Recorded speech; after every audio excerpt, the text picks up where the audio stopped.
تو لیزینس ان the prayer اللہ معاف کرے، کئی دفعہ نماز اللہ معاف کرے مسلمانوں پہ بھی بھاری ہو جاتی۔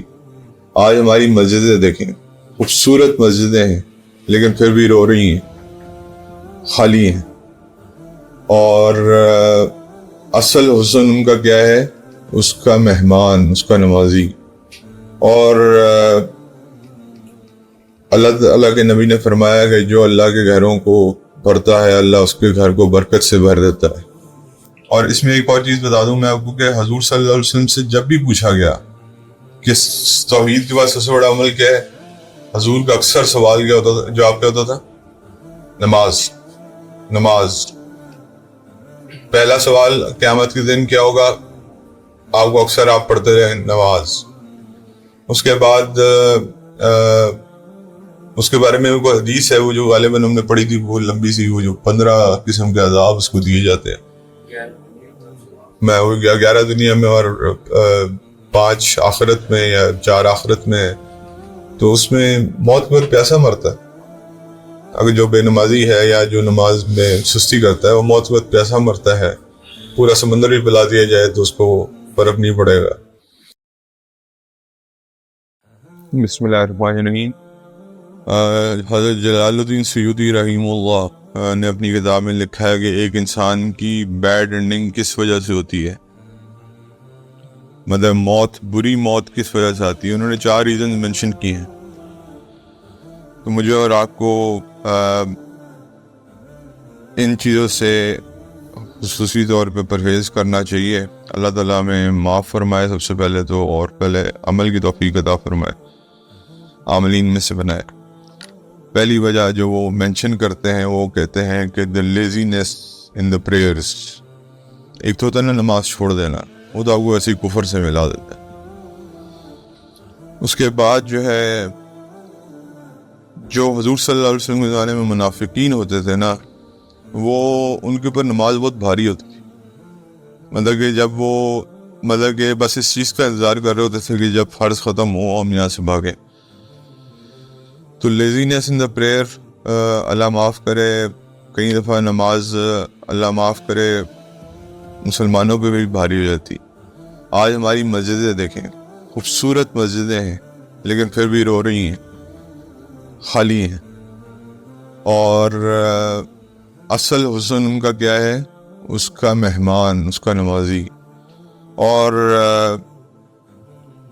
اللہ تعالیٰ کے نبی نے فرمایا کہ جو اللہ کے گھروں کو بھرتا ہے اللہ اس کے گھر کو برکت سے بھر دیتا ہے۔ جو اللہ کے گھروں کو بھرتا ہے اللہ اس کے گھر کو برکت سے بھر دیتا ہے۔ آج ہمارے گھروں میں برکت ہے کیوں نہیں ہے؟ کیونکہ ہم نے اللہ کے گھروں کے اندر اللہ کے گھروں کو آباد کرنا چھوڑ دیا ہے۔ ایک اور الفاظ میں اس طرح بھی آیا ہے کہ اللہ تعالیٰ ان کے گھروں کو آباد کرتا ہے جو اللہ کے گھروں کو آباد کرتا ہے، یہ اللہ کے نبی نے فرمایا۔ اور اسی طرح ایک حدیث میں آیا ہے کہ ایک بے نمازی کی نحوست کتنے گھروں تک جاتی ہے؟ 160 گھروں تک جاتی ہے، 40 فرنٹ، 40 رائٹ، 40 بیک، 40 لیفٹ۔ حضرت عمر رضی اللہ تعالیٰ عنہ کے زمانے میں ایک بندے کی لڑائی ہوتی رہتی تھی اپنے گھر میں، اور حضرت عمر نے کہا چف ڈال لو، چف ڈال کے لڑائی ختم ہو گئی۔ ان کا تمہارے گھر کے سامنے سے ایک بے نمازی گزرتا تھا جس کی وجہ سے تمہارے گھر میں لڑائی ہوتی تھی۔ اتنی نحوست ہے ایک بے نمازی کی، اور بے نمازی کی نحوست تو اللہ ہے۔ دوسری چیز یہ ہے کہ آپ اس میں سستی بھی جو ہے وہ بھی قابل برداشت نہیں ہے۔ ہم سارے جو بیٹھے ہیں یہاں پہ، آپ میں سے کون یہ دعویٰ کر سکتا ہے، یا جتنے بھی لوگ ہیں میرے خیال سے ہم میں سے کوئی بھی یہ دعویٰ نہیں کر سکتا کہ بلوغت کے بعد میں نے میرے سے آج تک ایک نماز نہیں چھوٹی۔ Who can proclaim this؟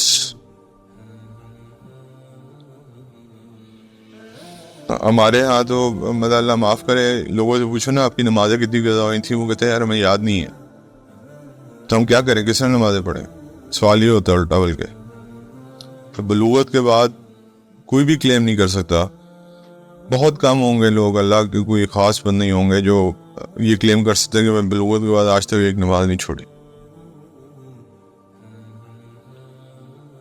تو اس لیے میرے بھائیوں، لیزینس جو ہے یہ ان پریئرز، یہ منافقین کی نشانیوں میں سے ہے، اس سے بچنا چاہیے۔ اور یہ ان دا اینڈ انسان کو موت کے وقت بری موت کی وجہ بنتی ہے.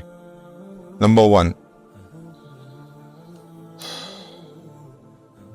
نمبر 2, اور اس میں ایک اور چیز بتا دوں میں آپ کو کہ حضور صلی اللہ علیہ وسلم سے جب بھی پوچھا گیا کہ توحید کے بعد سب سے بڑا عمل کیا ہے, حضور کا اکثر سوال کیا ہوتا تھا, جواب کیا ہوتا تھا؟ نماز. پہلا سوال قیامت کے دن کیا ہوگا؟ آپ کو اکثر آپ پڑھتے رہے نماز. اس کے بعد اس کے بارے میں کوئی حدیث ہے وہ جو غالباً ہم نے پڑھی تھی, وہ لمبی سی, وہ جو 15 قسم کے عذاب اس کو دیے جاتے ہیں. میں وہ 11 دنیا میں اور 5 آخرت میں یا 4 آخرت میں. تو اس میں موت کے وقت پیاسا مرتا ہے. اگر جو بے نمازی ہے یا جو نماز میں سستی کرتا ہے وہ موت کے وقت پیاسا مرتا ہے. پورا سمندر بھی پلا دیا جائے تو اس کو فرق نہیں پڑے گا. تو اللہ معاف کریں گے. اور قرآن میں بھی آپ دیکھ لیں گے ہر 2 یا 3 صفحات کے بعد نماز کا ذکر آیا تھا. 700 بار نماز کا ذکر ہے کم و بیش. دوسری چیز جو ہے, دوسری علامت جو ہے وہ ہے ڈرنکنگ آف خمر, انٹاکسیکنٹس. چلیں الحمدللہ اس میں تو اب تو خیر مطلب کہ پہلے تو یہ ریشو بہت اچھی ہوتی تھی کہ 90% مسلمان شراب سے دور رہتے تھے. اب یہ 50 پہ آ گئی ہے میرے خیال سے. تو لیکن وہ جو باقی خمر حرام ہے نا, اگر جو چیز آپ کو بیسکلی خمر حرام کیوں ہے؟ خمر حرام اس لیے ہے, شراب ہے, کہ وہ آپ کے جو وہ ہوتے ہیں نا سینسز کو پریویل کر جاتی ہے اور آپ اس میں کچھ بھی غلط کام کر جاتے. اب چلیں الحمدللہ یہ تو ہم کہہ سکتے ہیں کہ شراب سے تو ہم دور ہیں عمومی طور پہ, لیکن کچھ ایسی چیزیں جیسے آج کل کے زمانے میں آئس ہے, آج کل کے زمانے میں ہیروئن ہے, چرس ہے, یہ اس طرح کی چیزیں جو ہیں یہ بھی اس میں شامل ہیں, کیونکہ یہ آپ کے سیدھا کہاں اثر کرتی ہے؟ دماغ کے اوپر. اور اس کے اندر بھی آپ اللہ معاف کرے بیسکلی اس کو سپلف کہتے ہیں, اور سپلف از لائک خدا نہ خواستہ کوئی بھرا ہوا سگریٹ پی رہا ہے, آپ کو پتہ ہی ہے سارا کچھ. تو جو ینگ ایج میں جو لوگ یہ کام کرتے رہے ہیں آپ کو پتہ ہی ہے ان کے بارے میں, مطلب کہ اس سے تو کوئی ڈینائل نہیں ہے. تو اللہ معاف فرمائے. یہ ایک سیکنڈ ریزن ہوتا ہے بیڈ اینڈنگ کا. اور تھرڈ ریزن کیا ہے؟ والدین کی شرعی نافرمانی. That brings you a bad and. آج 5 سال کا بچہ بھی آپ کو جواب دیتا ہے مڑ کے, آج کل ماں باپ کیوں رو رہے ہیں؟ پہلی بات تو یہ کہ ماں باپ کی تربیت میں بھی کمی ہے, انہوں نے بچوں کو حلال شاید نہیں کھلایا. دوسری بات یہ کہ بچوں کو وہ چیزیں پرووائڈ کر دیں جو شاید نہیں کرنی چاہیے تھی. تو لیکن یہ بات ہے کہ چلیں وہ ایک علیحدہ پارٹ ہے, وہ ماں باپ سے ماں باپ کا سوال ہوگا, بچوں سے بچوں کا سوال ہوگا. تو آج تو 5 سال کا بچہ بھی مڑ کے کہتا ہے کہ why are you saying this to me? who are you to say this to me? اب یہاں پہ حافظ المنذری ایک واقعہ بیان کرتے ہیں کہ میں ایک ٹرائب میں گیا اور وہاں پہ ایک قبر تھی جو عصر کے وقت کھلی, اور اس میں سے ایک انسان برآمد ہوا جس کا جسم جو ہے وہ انسانوں والا تھا لیکن شکل گدھوں والی تھی. اس کے بعد 3 دفعہ جیسے گدھا آواز نکالتا ہے نا اس طرح آواز نکال کے اندر چلا گیا. تو انہوں نے وہاں کے ٹرائبز والوں سے پوچھا کہ یہ کیا عمل کرتا تھا؟ ان کا تھا یہ شرابی تھا, اور یہ شراب اتنی پیتا تھا کہ راتوں کو ظاہری بات اس کی والدہ اس کے لیے انتظار کیا کرتی تھی کہ خیریت سے گھر آ جائے. اور جب یہ گھر آ جاتا تھا تو اس کی والدہ اس کو یہ تاکید کیا کرتی تھی کہ اتقوا اللہ, اللہ سے ڈرا کرو بیٹا, کہ تم اللہ کی نافرمانی کا سب سے بڑا کام کر رہے ہو. شراب جو ہے نا اس کو جڑ کہا گیا ہے ساری برائیوں کی. شیطان آپ کو خدا نخواستہ لوگ کہتے ہیں, جو شرابی بھی ہے نا اسے بھی پوچھ لیجیے گا کہ وہ کہے گا کہ یار شراب نہ پینا کبھی, کیونکہ آپ کو یہ ہر جڑ کی برائی, ہر برائی کی جڑ جو ہے نا وہ شراب کے اندر ہے. آپ کے وہ جو ہے نا جو آپ کی تھاٹ پروسیس اس کو افیکٹ کرتی ہے. پھر خدا نہ خواستہ انسان زنا پہ بھی چلا جاتا ہے. آپ کو یاد ہے کہ برسیسا کا قصہ ہم نے سنا تھا سب سے پہلے, اور جو جتنے نیک لوگ تھے جو گمائے گئے, کہ انہوں نے سب سے پہلے شراب پیا, کیونکہ ان کو لگا کہ یہ سب سے اسمالسٹ آف دا گناہ ہے, زنا, شرک یا قتل میں سے. لیکن پھر وہ شراب پینے سے آگے زنا بھی ہو گیا, شرک بھی ہو گیا اور قتل بھی ہو گیا, تو یہ سارا کچھ ہو جاتا ہے. تو اس نے آگے سے اپنی والدہ کو جواب دیا, don't speak like a donkey.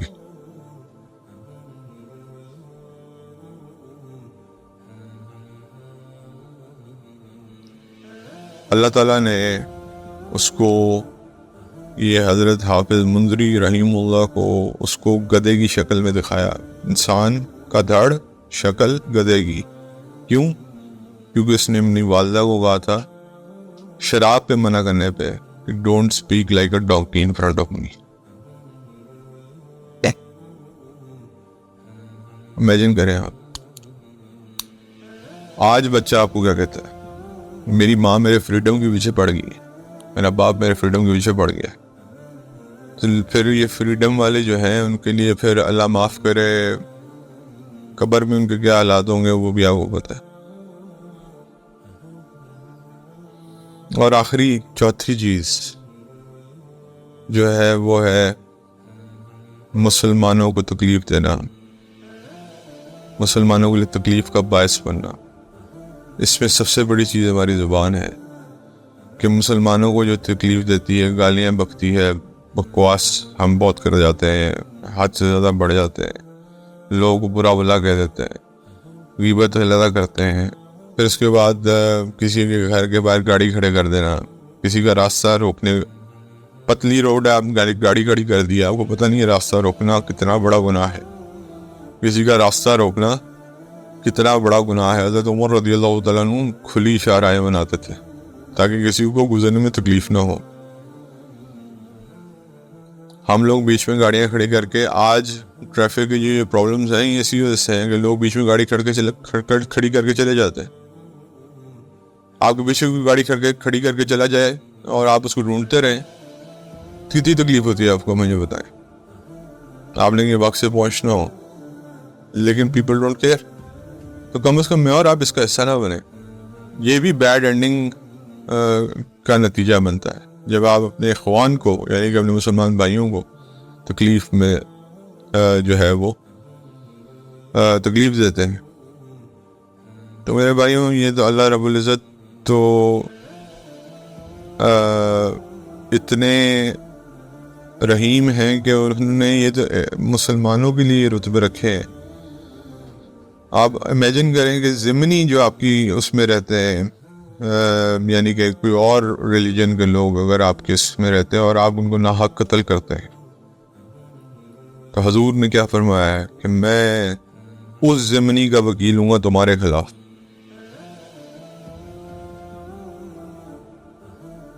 تو یہ 4 ریزنز ہیں جو جلال الدین سیوطی رحمہ اللہ نے بتائی ہیں. نمبر 1 کہ آپ نماز میں سستی نہ کریں. نمبر 2 شراب یا انٹاکسیکنٹ سے دور رہیں. نمبر 3 والدین کی شرعی نافرمانی نہ کریں. اور نمبر 4 مسلمانوں کے لیے مصیبت کا باعث نہ بنیں. اگر ہم یہ چاروں چیزوں میں مبتلا میں سے کوئی ایک بھی مبتلا ہے تو اس سے بچنے کی کوشش کرنی چاہیے تاکہ ہماری بیڈ اینڈنگ نہ ہو. نوبڈی وانٹس کہ یار یہ بندہ جو ہے بری موت مرے. آپ اپنے لیے کیا پسند کرتے ہیں؟ اور جب کوئی اچھی موت مرتا ہے تو آپ آ کے اس کا تذکرہ ضرور کرتے ہیں کہ یار وہ بڑے آرام سے اللہ نے اس کی جان نکالی. تو موت, the end defines your life. لوگ بھی اس پہ نا, اللہ معاف کرے, لوگ کوئی نہیں ہوتا ہے, وہ تو اللہ کا معاملہ ہے, لیکن لوگ بھی اس پہ ایک ججمنٹ بنا لیتے ہیں. آپ کیا ججمنٹ چھوڑ کے جانا چاہتے ہیں پیچھے لوگوں کے لیے؟ خیر, میرا پہلا جو مقصد ہے وہ اللہ کو راضی کرنا ہے, باقی لوگ از ناٹ مائی وہ. لیکن پھر بھی لوگ, آپ نے اکثر دیکھا ہوگا موت کے وقت, یار یہ بڑے آرام سے مر گیا, بڑی اچھی نہیں, اللہ تعالیٰ نے اس کو بہت اچھا جو ہے موت عطا فرمائی. لیکن کیا اگر خدا نہ خواستہ بری طرح سے تڑپ کے مر رہا ہے تو پھر لوگ ججمنٹ بناتے ہیں کہ یار اس نے کچھ کیا ہے. اس لیے اللہ تعالیٰ ہمیں اچھی موت نصیب فرمائے اور کلمے والی موت نصیب فرمائے. جزاک اللہ خیر.